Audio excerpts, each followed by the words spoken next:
Hi, this is Michelle with Ship Thrifty and Ship to Military, and we are here with a special guest this afternoon. If you have followed us at all, you know that Captain O'Brien has been part of our journey from the very beginning, and he actually just got back from deployment. Captain O'Brien, thank you for making time to chat with us. It's a pleasure to be here. Glad I can make it. So since you've been gone, we've been down quite the path, and we've been helping care package organizations and families ship. And I know you got some packages while you were serving overseas. Can you tell us a little bit about what you can share of your story with us? Yeah, so as far as the care packages go, I received a lot of them, and it was awesome. I responded to as many of the letters and stuff that I could. My mission specifically over there, I was part of a train exercise team, so what we would do was go all over the Middle East, train coalition forces, and then when I get back, there'd be care packages waiting, and I would give them to soldiers, so it was great. So one of the things that we've heard is over 50% of the people who are deployed never get a care package.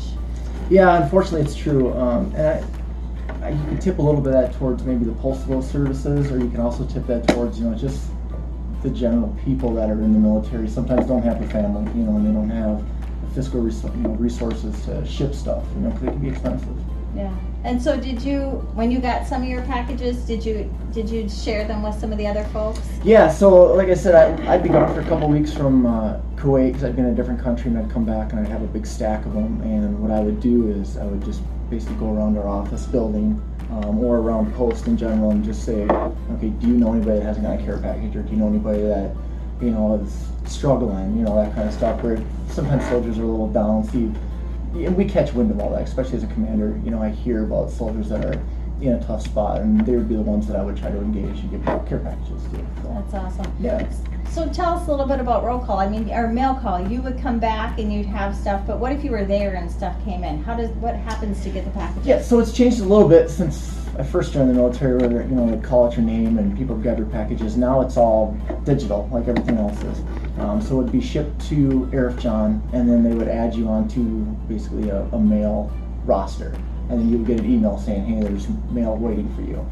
So when I was gone and I'd have these stacked, I'd get multiple emails saying, you still have 6 boxes, you still have 8 boxes, you now have 15 boxes, come get them. So that's basically what it came down to, is I would get email saying, hey, you have 1, 2, 3, or 20 that showed up, and I'd go and pick them up, and usually I'd load them in the back of the vehicle, and we would just go drive around and get them out.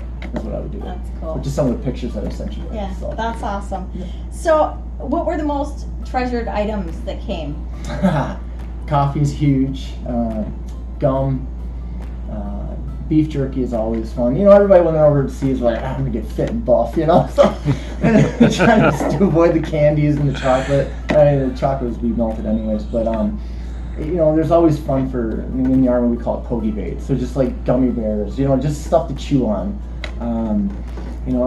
Depending on what the mission people are doing, if they're able to have gum, gums. I was able to have gum. I loved having gum. It's just, otherwise, I'd be drinking much more energy drinks, that kind of stuff. So usually it's like hygiene products for the females, like that kind of stuff. Because it's just not readily available all the time over there.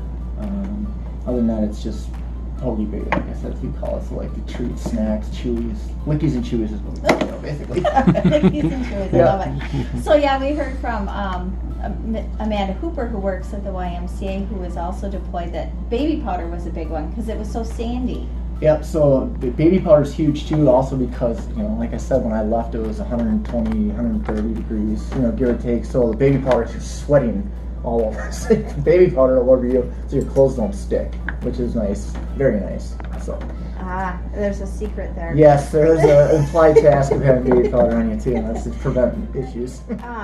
Are there times during a deployment where it gets really long, right? You mentioned earlier when we were chatting that, sometimes people would start getting down and you'd start getting packages to them. So you really see that around like the holiday season. So like Christmas time, Valentine's Day, any holiday, kids' birthdays.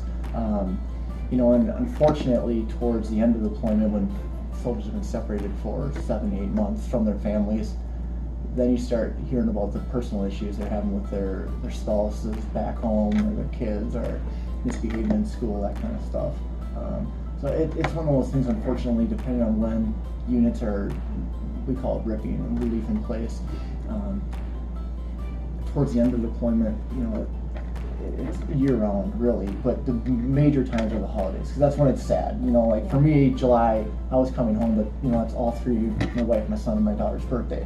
So if I would have missed July, that would have been a hard month for me.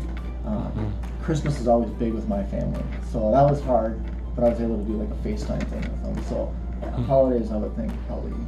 And then we've also heard like halfway through a deployment is sometimes kind of hard because you're just hitting that point and you've got more to go. Yeah, so sometimes it just feels, depending on what you're doing, you get through about 5 months, 4 months, and the clock just stops. Days get longer, and once the summer comes up and the heat starts going, and it's sunlight at 6 in the morning, 110 by 7:30 in the morning, and it's 140 by 11 o'clock at night. Halfway through deployment is tough because you're starting to get, comfortable where you're at, and then issues are starting coming back from home now, because now the kids or the spouse is realizing what the negative impact of you being gone, and how that's when I started hitting it with my wife and kids was in school. I left in September, so first few months of school were fine with them, then all of a sudden they just lost focus, were having issues and that kind of stuff. So about halfway through for us would have been about March is when you start hearing about, hey, son's having behavioral issues, the daughter's arguing with the teacher, that kind of stuff. So it's never easy, to be honest. It's really not. Doesn't sound like it is. No. So then, tying back to the very beginning when I started saying we had a special guest, you've kind of been by us virtually for the last 8 months, right? Yeah. So when we started this, you had helped us get approved to share our services with your team, and then it kind of went further than that, and we got approved by JAG to be able to donate back to family plans. And during that time of your deployment, we've kind of been getting involved with organizations, and we started our own nonprofit and all this other stuff. What are your thoughts now that you come back and you're like... It's like I said, we were talking about earlier, it's crazy because what, all three of us had sat down and talked to with me and Nate, what it originally was for, it's done a 180 essentially, but in a good way. And I was just in a fortunate spot where I thought I could help you guys, and meeting up with the family programs people, and I think the ability for you guys firsthand to see how many people are willing to help, and being able to find a way to connect those people willing to help with the soldiers that need that is huge. And you'll see that that's a never-ending, bond. And it's to have an organization like you guys that can close that bond and keep it tight. It's awesome. I'm happy I can help with anything. So. Oh, we're so happy you're part of our story. Yeah, it's we great. wouldn't be here without you, man. Thank you. No problem. Glad to be here. So. Thanks for your time. No problem.